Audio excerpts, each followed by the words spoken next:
Lemos said he was really holding on to one side the other day, so I don't know if you want to put something on him to try and stop him doing that, or try and flex him out a bit, whatever. So Amy Murphy, thank you very much for welcoming us in your French stable here near Chantilly. Tell us about the decision to move and install yourself here. So yeah, we've obviously, we're just about going into our 4th month now here in Chantilly. And so far things have obviously been going well, and hopefully, I always said to sort of our staff and our team that very much this season it's going to be the second half of the year. We obviously moved in sort of March time, and naturally the horses coming from England needed a bit of time to sort of acclimatise to certainly temperatures like we've had in the last week. So, this season was always going to be a building season, but we're very happy with sort of how things are going. We've obviously had winners, we've had horses in the first 5 in their runs, which is, a great achievement from the team, and hopefully we've got some lovely horses to get started now in the next 6 weeks. Okay, Leon, yeah. Yeah, so you jump off first, then Annie's group and that group. Just they're only babies, tell it, just look, it's just for education.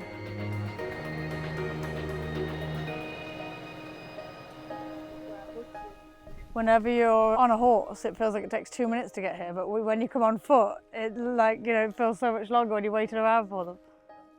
What was the catalyst that made you make the move and jump in the deep end in France? Around about really this time last year, it was around Ascot time. I sort of said to my husband Lemos, we both sat down and we said, it almost got to the point where our French prize money was propping up our English business. Both of us are young, we're ambitious, we don't want to just sit in the middle playing field. And we said, if we're ever going to do it now, it's why we've got no commitments, it's why we can make that jump.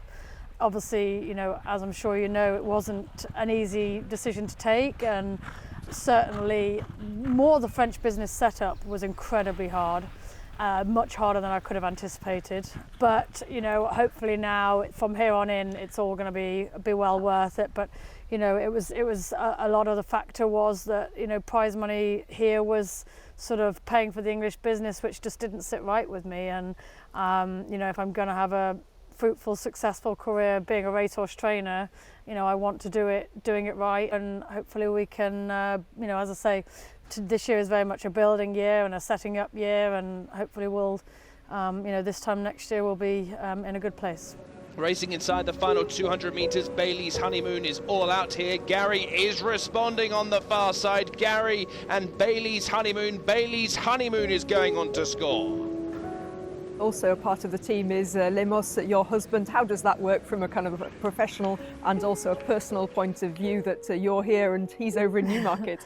Yeah, of course, Lemos and I both have the same ambitions. We've almost sacrificed our sort of personal life to try and make a real go of this, and I hope that in the long term that'll be worth our while. We've always been a strong pair, whether it be in the sales ring or whether it be on the race course. We look out for one another, and obviously that's been torn apart a little bit in terms of, on a day-to-day basis, we would bounce ideas off each other, whether it be declarations, entries, or out on the gallops. So we sort of both miss that little bit each, him in England, me in here, but it's nice to, of course, see each other as and when we can, and sales season is probably the most when we see each other, but I think it's a case of to build a better life for ourselves means small sacrifices now.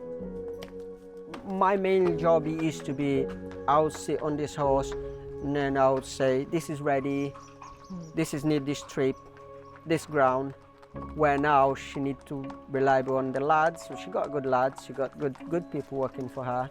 And when something she's not quite sure, I'll just come here and try to take that decision, or help trying to take that decision, if it makes sense. And the other way around is back home, something I'm not sure about, where should I run this horse, how should I communicate with this owner, that's what she used to do it. She over the phone, she helps me, or she tried to go home. My family's still there. I still pretty much live with the mum and dad, pretty much. So I'm mum and dad. So it's always a reason to go back home anyway. Okay, Leah. Perfect. He's ready to do a bit more, isn't he? Any coughs? No. No? No blood, okay. Really good. A Happy? little bit keen after the bridge. But I didn't want to put him upside No. down. Yeah. Tell us about the reactions that you got when you told the staff that they were moving to Chantilly if they wanted to. Yeah, so obviously, you know, we had a big meeting with all the staff, you know, and I gave them the option. And the great thing for me was that it wasn't that I was going to have to let anybody go. It was, you know, if they wanted to stay in Newmarket, they were very welcome to stay in Newmarket. If they wanted the experience of coming out here, they could come out here. I thought it was quite an exciting idea. Obviously, France has a lot to offer for us in racing. So, yeah, I thought it's a once-in-a-lifetime opportunity. It's definitely something I should do. So, yeah, it was very exciting. How did your family react when you said I'm upping sticks and moving to France? Well, my mum is in racing too, and my sister, so they're quite used to, like, they know what I'm doing, and they were quite excited for me, really. And what about the French food? Is there anything you particularly like? Oh, all the cheese and bread, so good. Yeah, I love all their food. It's lovely. I find it very relaxed over here, and everyone is very laid back, and as much as I don't speak the language, people seem to be really helpful, which is nice. So, but yeah, no, it's been a nice change, to be fair. I started with Amy in March when she arrived, 2 weeks after she arrived, when I came back from the winter abroad, and it's really nice to work for her. I think as a person, like, she's really valuable, and she's very good with the horses. So I'm starting to learn the English way of doing it with her, and enjoying it a lot. I'm from Belgium, they're from England. We are French people walking, but like it's like a big family. Everyone likes each other. Like it's a good sphere in the stable. She gave me the confidence quite quick. I rode for her after a couple of weeks working for her. She didn't know me, so yeah, that's what makes me happy. Like working every day and see that she has confidence in me. Like that makes me even more happy to work for her every morning. Obviously, it's all new to us, so going shopping and things, like you say, it's the language barrier, but also like with the horses as such, like obviously we only previously trained here for 3 months, but now that we're on here on a more permanent basis, there's a lot more we have to learn about our area and like the training facilities we have. So we spend a lot of time learning the facilities we've got to use and exploring new gallops every day, which is good.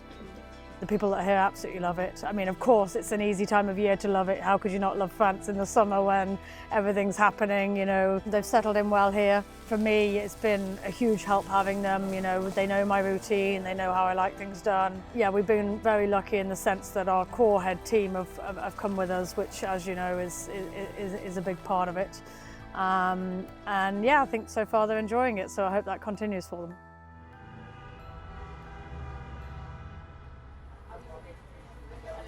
Do you feel at home here in France now, in this kind of ambiance? Yeah, I think the 12 till 2 p.m. knockoff is quite an easy one, and certainly one that the staff very much get used to. But no, I mean, it's amazing, isn't it? The middle of the weekday, and the TSA PMU here is a hive of activity. So you're starting to feel a little bit less like a tourist, a little bit more at home here. How's the language learning going? Yeah, obviously that's probably been the most difficult part of the whole thing. You know, French doesn't come naturally to me. I certainly wished I'd paid more attention at school than I probably did. But I'm having sort of 2 lessons a week. One as a group with all the staff in the yard, and then 1 individual lesson as well. Just because I'm in the yard group, I don't always feel as focused as I probably should. So. I have a soul lesson as well, but I think, you know, that I sort of now probably understand more than I would feel confident having a conversation with. What do you like best about being based here in France from a personal point of view, not from a racing point of view? I think personal point of view, I think it's a great lifestyle. I think, like you say, the food and drink is lovely, and I would say, if anything, it's probably a little bit more relaxed than the UK. You know, the way of life is a little bit more relaxed, and sort of course, you put the pressures on yourself, but probably the expectations, of owners, for example, replying at 9-10 o'clock at night is the norm in England, whereas it probably isn't here. So yeah, probably that little bit less expectation of the balance, I suppose, the balance between work life and having a lifestyle outside of racing as well.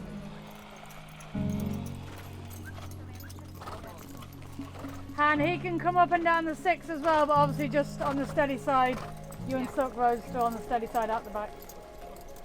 So the training community here in Chantilly is very international. You've got Noel George, etc., Gavin Hearn and Tim Donworth. Do you think that that is something that's going to increase more as people kind of switch on to what France has to offer? Yeah, I think definitely. I think you even see it, look at Deauville, for example, in the summer, how many more British and Irish trainers are travelling just for those races in particular. And I think the more and more success people have here from those international bases, the more that they're going to be switching on to what France has to offer and how good it is. So yeah, I think you will see more and more international trainers trying to make a go of it here, for sure. And just looking forward to kind of in 5 years' time, what's the ambition for 5 years' time? I think we want to be competing at the top level. We want to have horses there, to go to those big Saturday races with, and be at the festivals, be at your everydays, whether it be Longchamp, Deauville, Saint-Cloud. We want to be competing on the big stage.